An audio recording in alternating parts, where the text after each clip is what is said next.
www.flashingbladepodcast.net.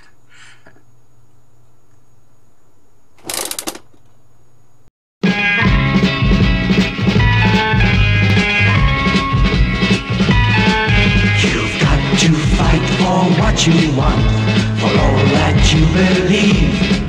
It's right to fight for what we want, to live the way we please. As long as we have done our best, then no one can do more. Hello there, welcome to the Flashing Blade Pod. What are you doing? What is that? Well, it's a Nerf gun, but... Holy flaming cow. It's new. Ironically, This is my baby. just as you held that and pointed it at me, a load of fireworks went off outside. How peculiar. How perfect timing, Lee. Indeed. Talk to me. What is that? Well, it's a Nerf gun. Brand new. It's the Rhino Fire. It has a tripod. Tyranno fire. Rhino Fire. I don't know why it's called that. I didn't name it. It's got a tripod. Rhino fire or Tyranno fire? Rhino Fire. And it's got One started got outside. two 25 drum thingies, and Right. it fires like this.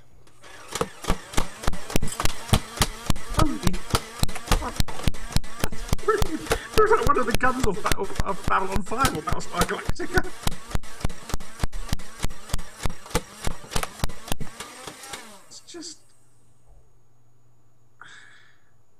It's just nuts.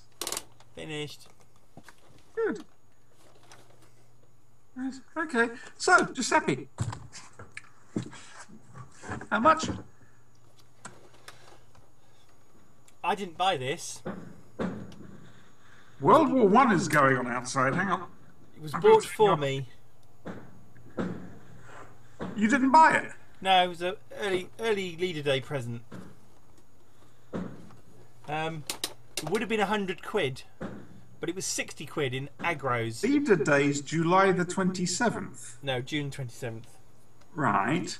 Anyway, it It's was a very 60... early Leader Day present. Yeah, well, they're allowed to. It was £60 from 100. So, there you go. Your wife is something special. She didn't buy it. Oh, okay. She still is, though, to put up with all this. Right, so, news. This is the news.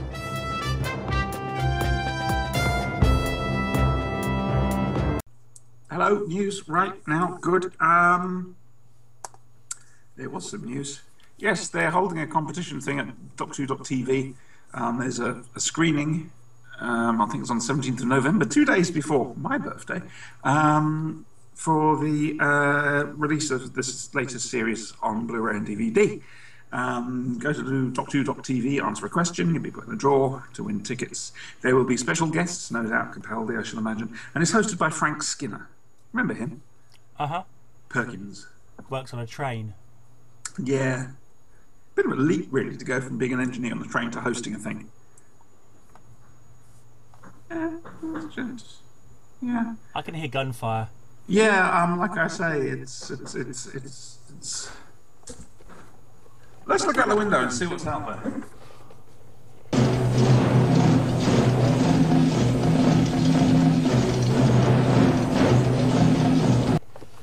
Is it Mr. Chris? Well, he's trying to stop the planes coming over. Show them. Okay.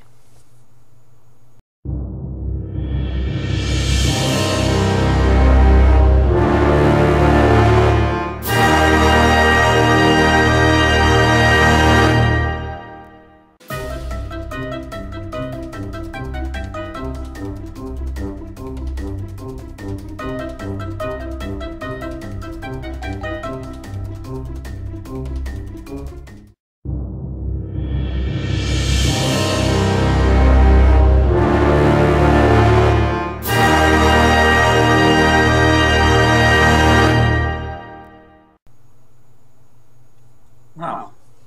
That was good. Yeah, it was. It's definitely good. Okay, and now from the world's BBC television's Doctor Who, it's Doctor Who.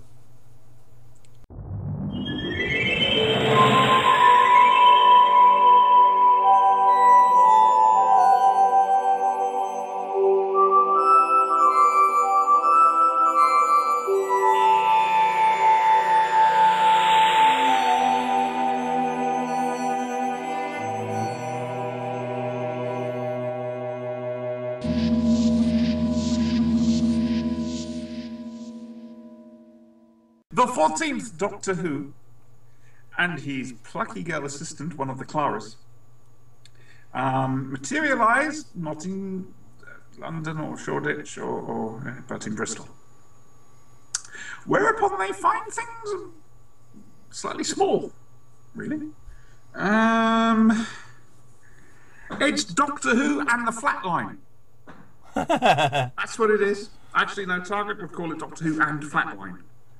Yeah, it's not right either way. No. But anyway, the No. Early Target would call it Doctor Who and the Boneless Ones. That's brilliant. You wouldn't think it tonight. He's absolutely knackered. Yeah, I still got He's it. still coming out with it. Oh dear, Doctor Who and the Boneless Ones. We're keeping that. That's what it's known as from now on. Right, folks, it's Doctor Who and the Boneless Ones. Oh dear. I don't know, these boneless ones coming over here with their lack of dimensions claiming benefits. Right, yeah, the TARDIS has shrunk. And in fact shrinks even more. Interesting point about the little TARDIS. The windows on it were almost right. Yeah, the props didn't look quite. Yeah. Anyway, it made me happy. I'm thinking, oh yeah, they've almost got the windows right for a change. It's only taken them since 2005. Sorry, am I that and the round things thing? Mm-hmm. I gotta get over this. It's been nearly 10 years. So everyone needs a hobby. That's true. Yeah, something to pass the time, really, isn't it? So anyway, yeah, Clara goes off to be the Doctor, which pisses the Doctor off. Well, he does actually say, "You are the Doctor." Yeah, but she's having a whale of a time, you can tell. Yeah. At his expense. Again, we're seeing a more relaxed Capaldi. He's settled into the role here. And he feels better. In fact, right at the very end, we saw a whole different side to his Doctor entirely. When he turns round to Rigsby. Sorry. Yeah. And he just smiles. You know, you did a picture that saved the world. I can't wait to see what you're going to do next. And we've never seen that side of him before. No. That was human, almost. It was a genuine admiration to the fluorescent pudding brain. That's what I think listeners to this should be called. Pudding brains. Pudding brains. Do you think you think that's going to increase the viewership, do you? Well, calling them flashers hasn't helped. Okay. Calling them bladers hasn't helped. So if we had a bunch of badges that said, "I'm a proud pudding brain," that would be brilliant. Maybe not proud. I'm a pudding brain FB. I don't know. "I'm a flashing pudding brain." What do you think, folks? Facebook group or bladeflashing@gmail.com. Oh, is there a thing there? There will be. So, basically not naughty people, nice people, have been eaten by creatures from another dimension in a Tharg's future shock.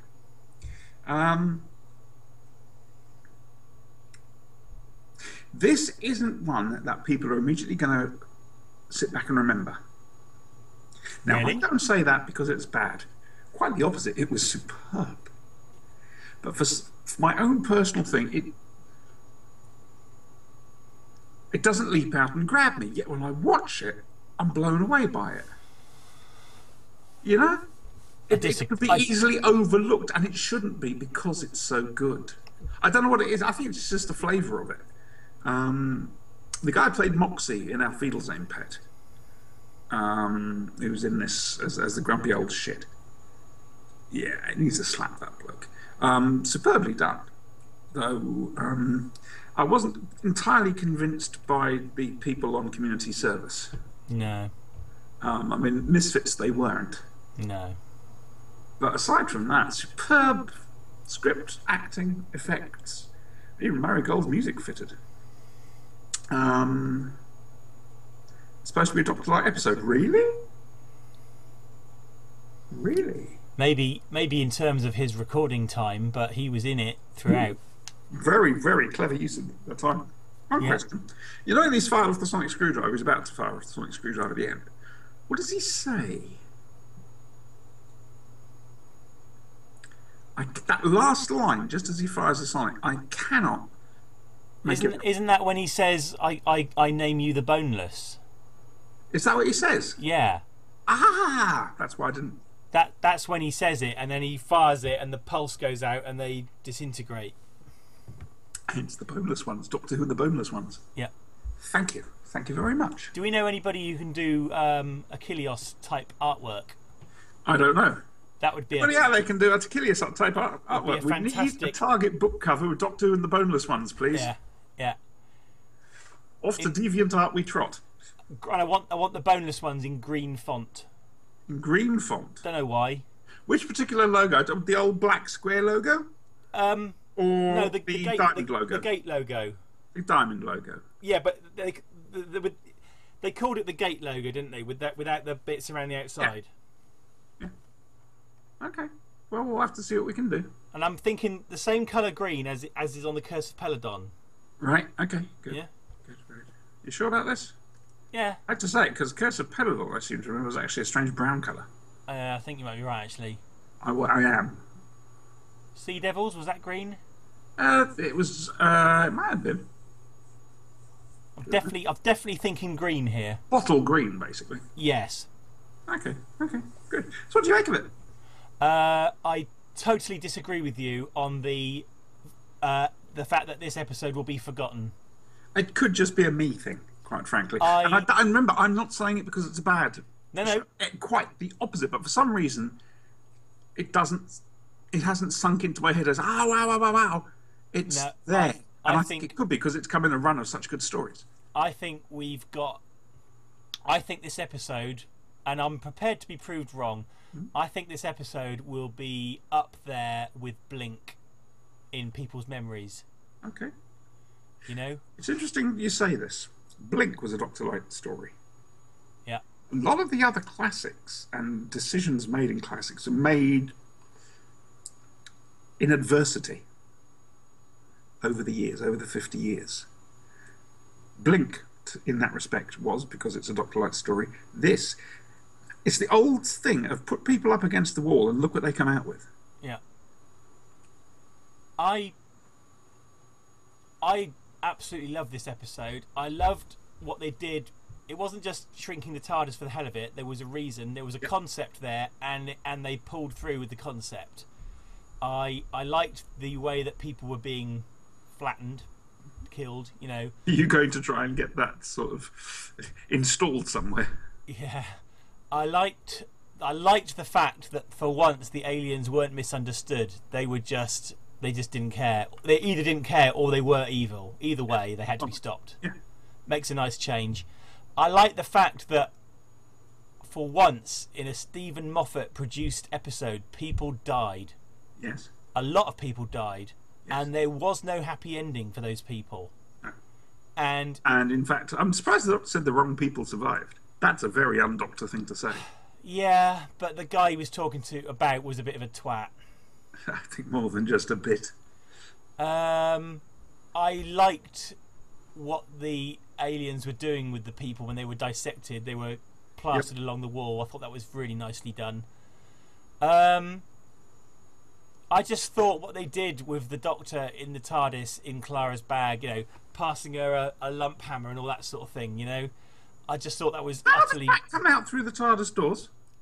I've assessed this because I've watched it again. Like that? I think it's just wide enough to get through. I think it's just about there. Because Also, I thought like that that to they start didn't with. make a funny, farcical joke about the dragging the TARDIS along by the hand. Yeah, That was dramatic as well. They It did was. try and make something silly out of it. are you familiar with the term hammer space? No. So, you know in a cartoon, when a cartoon sort of hero is stood there and then suddenly miraculously produces a gigantic hammer Yes. from behind him, Yeah. that's a strange kind of effect known as hammer space. The theory being that he must essentially have reached into another dimension where they store hammers. Gotcha. I just thought that was a nice. I just when I saw that hammer coming out of the TARDIS, I just thought, hammer space. Do, do, do, do. do, do. But I Actually, talking of silly dancers. yeah. Oh yeah. And then the TARDIS falls over. Yes. I thought interesting thing putting the TARDIS into siege mode, That's a new one. and a new one, but also completely in line with everything else we've seen. This was a desperate measure. Yeah. And didn't the TARDIS look like the Pandorica? Yeah. Isn't Yeah. it just? Um, You can buy those little siege mode TARDISes. About 45 quid. I've seen. Shame. I tell you what, though, one thing I will say. So a few episodes ago, I gave a particularly harsh score to Kill the Moon. You did, yes. Now, I think when it's viewed in the context of the rest of the series, Right. Which is what it's supposed to be. as opposed to a one-off, and the fact that we've now seen Clara pushed into a position where she is forced to become the Doctor and forced to make decisions and stuff like that. Nothing to do with it. It makes a lot more sense. And as I've kind of reconciled this whole, the dragon was emerging from hyperspace and the moon came from hyperspace, I would probably give it a higher score now. Well, let's have the Sinister of Judgment. The Sinister of Judgment for Kill the Moon again.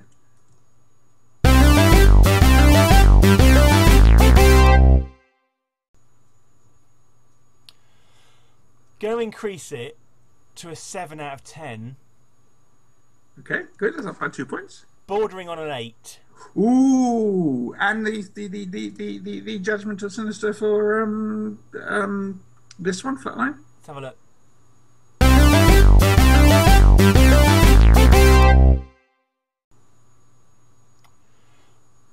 I'm a bit wary about giving this score because I fear that anyone watching this will just think, well, he's going to say that he's a Doctor Who fan, everything's brilliant. But it can only be 10 out of 10.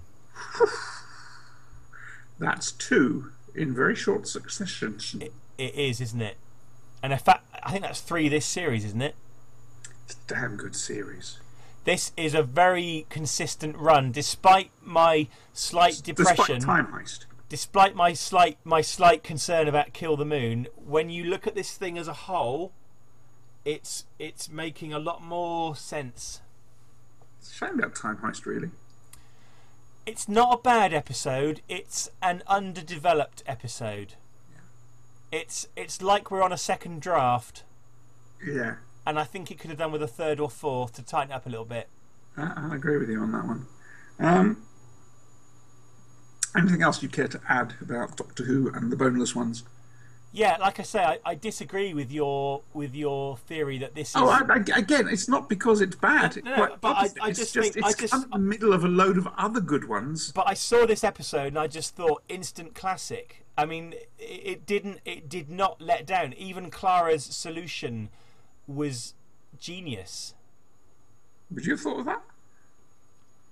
Probably not. Shows how someone gets taught to think outside the box. But well, literally. But it makes complete sense, and people might say, oh well, the aliens would have realised it wasn't a real door. No, they wouldn't. They've got no experience in these things. They saw what they thought was a flattened handle and continued to pour energy into it. And earlier on in the episode, when the Doctor said, they're leeching energy, I thought, well, you need to get it back off them then, and that was just a perfect solution. So this episode did not disappoint. No, it didn't at all. I'm actively running it. I watched it last night again. I'm just actively running through it to see if there's anything there that... If I had a gun to my head and somebody said, you've got to find a fault with this episode or I'm going to blow your brains out, Yeah. the Doctor's little speech when he destroys the aliens was, I thought, a little bit of a throwback to Doctors 10 and 11. Yeah. And perhaps a little bit unnecessary, but it was almost the Doctor reasserting his authority, not over the aliens, but also perhaps over Clara. Well, it's interesting you say this. Yeah. First of all, he needs to let another universe know about himself. Yep. You know, the whole "we are defended" thing. Yeah, this was it. Say this plane is defended or something. Yeah. Yeah. And secondly, at the end, you'll notice how they all thank and her Clara and all just look at him oddly. Yes. Yeah. Yeah.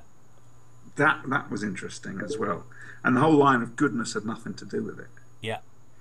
And then there's the whole Danny thing. Yeah. Sorry, you repeat. He's got to know there's something going on. Oh, well, he's not stupid. Having rung up and to hear all that sound in the background, and if he hasn't worked it out, he's not a PE teacher. He's he's an intelligent man. So 3 episodes left. Doctor Who and the Forest Monsters.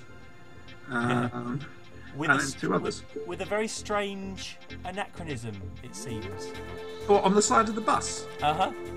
Yes, folks, if you haven't already seen this, the bus in the Coming Next Time trailer has an advert for Doctor Who on the side. Except it's got 4 stars or 5 stars next to it. Interesting. I wonder if that's deliberate or if it's a case of...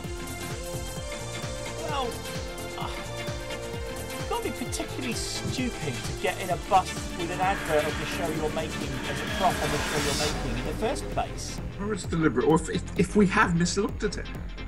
Misseen it. Perhaps our own brains are filling in stuff. Could be for a magician show. Could be. Yeah. That was Doctor Who.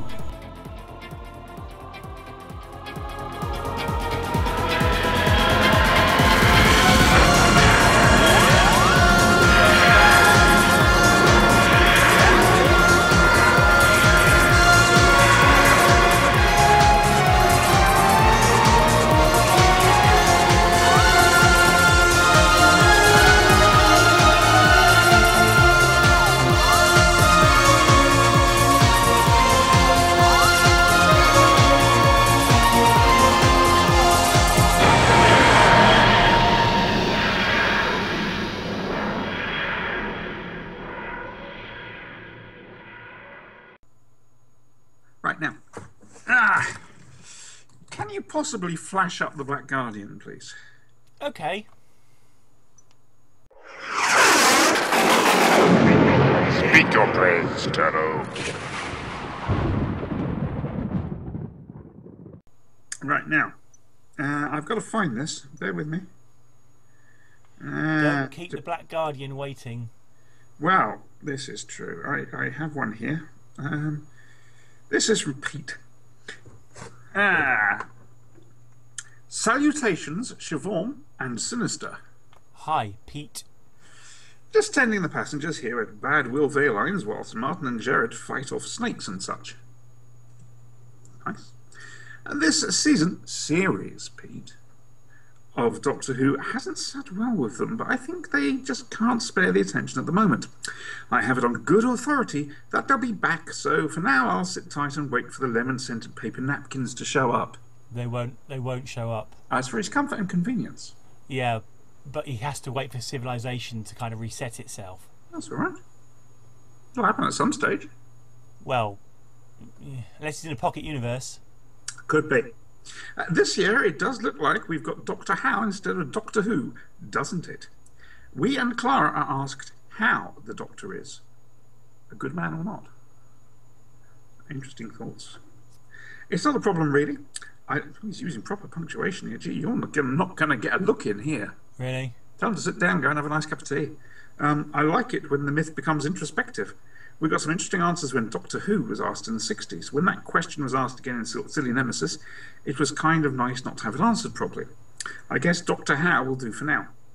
One last bit. I watched a video recently from the Australian leg of the Doctor Who World Tour. In it, Jenna Louise Coleman, actually it's Jenna Coleman now, was asked to sum up this series of Doctor Who in one word. The word she gave was betrayal. Keep up the fight for right. Beeble Pete. Now, that's not all. You need to flash up that woman. No. I'm sorry you do.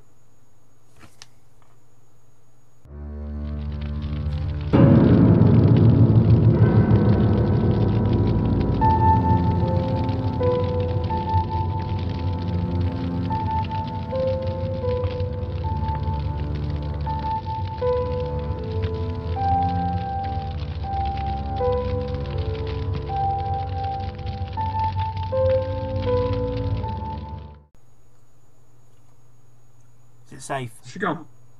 Yes. P.S. I blame Madge Arwell for Tesco's berry mix jelly babies. Can we look at those? Tesco's going in a lot of flack at the moment. Well, if they're going to piss around with jelly babies, what do you expect? Okay, let's have a look at that.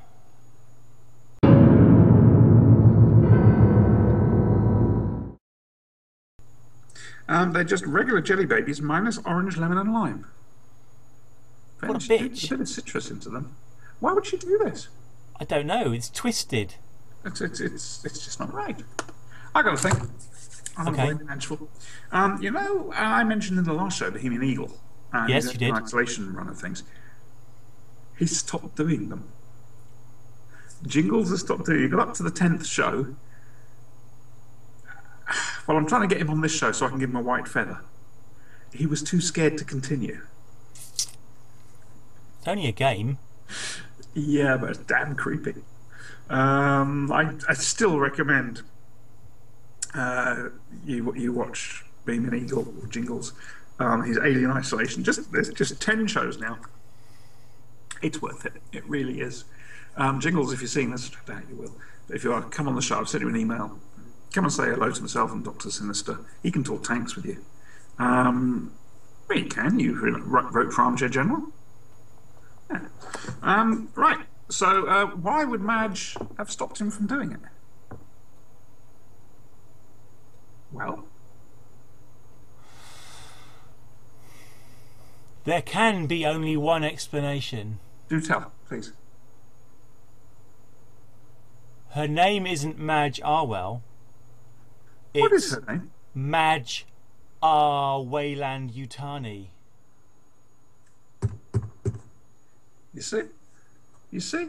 We get to the root of all these problems for you here at the Flushing Bloke podcast. And I'm half asleep, so Yes, you can tell, because one eye is actually asleep. this is under eye patch. the power of my brain. It's making things shake just here. Hang on, do that again. If you're going to do a Star Trek impression, your computer needs to explode now and kill you. Because apparently in the 24th Is century... this red? Because apparently in the 24th century they've never heard of fuses. Is this red? No, but your curtains are. Well, it's drapes for them. Oh, shit. Got some more. That woman's been busy. Oh dear. Yeah, sorry. Fub. You may quote me on that, should you so desire. Sorry about the thing, the flashy thing. All right, okay. Okie. Oh, yes, Time Tunnel Media. Oh, we'll come back to that in a moment. Right. There's other news as well. I forgot about Gareth Roberts not doing City of Death. Now, James Goss is Gareth Roberts. Why is Gareth... Madge Arwell must have got to Gareth Roberts. Oh my god. Let's see if we've got any evidence of that.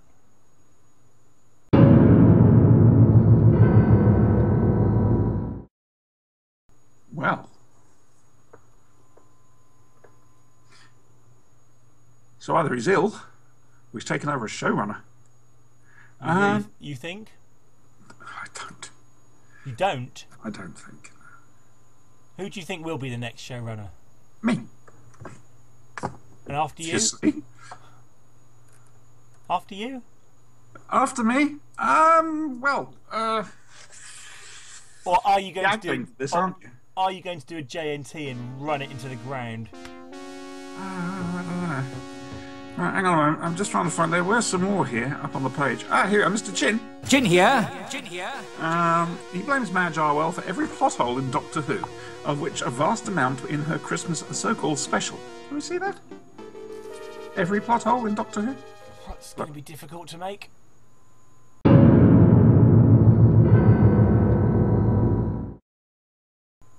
So, yes. And he's blaming Madge Arwell for making him contradict himself. I'm not entirely certain where that comes in, but... It's because he previously expressed an appreciation for that particular episode. Did he indeed? Dear me, tut-tut. By the way, Tim Drury, remember him, don't you? Hi, Tim. He's blaming Madge Arwell for his stiff neck. Can we see that?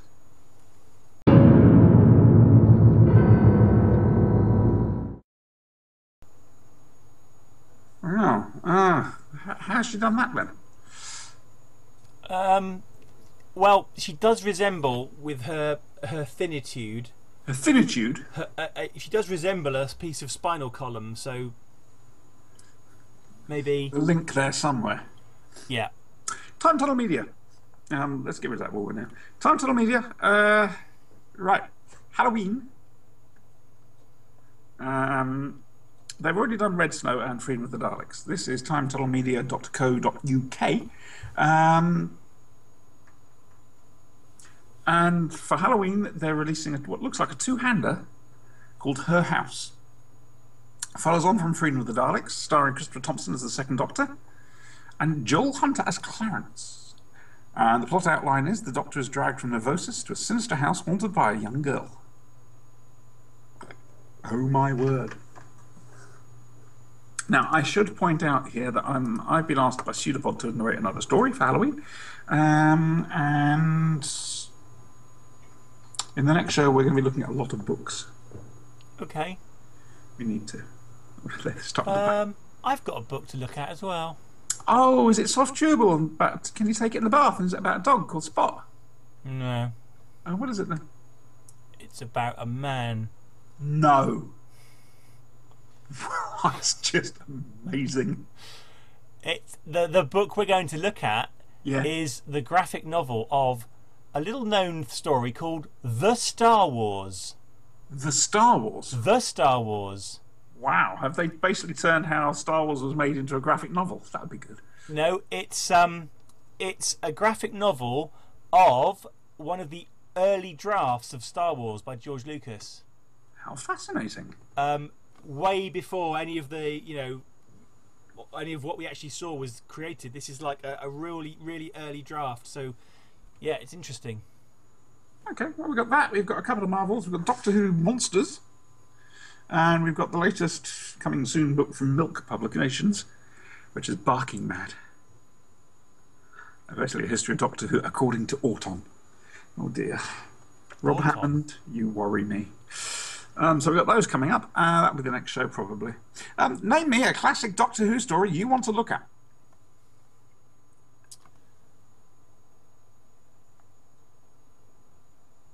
The Mind Robber. The Mind Robber? We're actually going to be able to make an episode out of this? The Mind Robber? Yeah. Tell you what, we'll just play Derek's interview again. Always upset people in that DWM interview. Yeah. Didn't Derek in the car essentially allege that he effectively wrote the first episode? He did write the first episode. He did, right? Yeah. Yeah. Yeah, he did. And episode he 6 created of the Dominators Unit. fell through, so he needed to write the Dominators. Episode 1. He still loves the Mind Robber. He was raving about it in that interview, the DWM interview. So I've got to watch the Mind Robber, have I?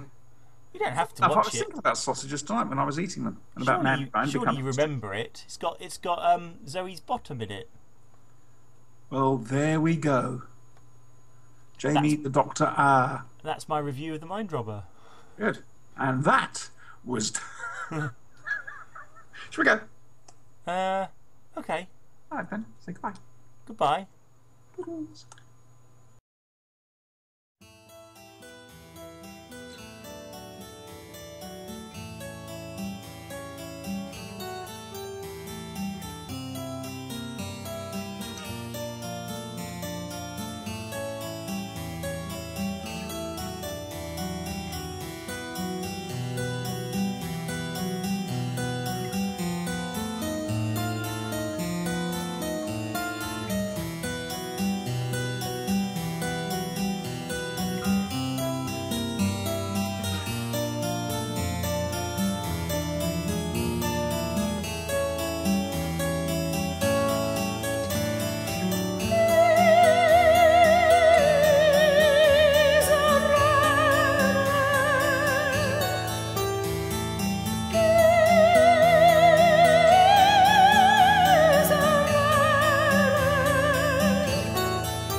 All my life, what I mistook for friendly pats on the back were really the hands that pushed me further and further down.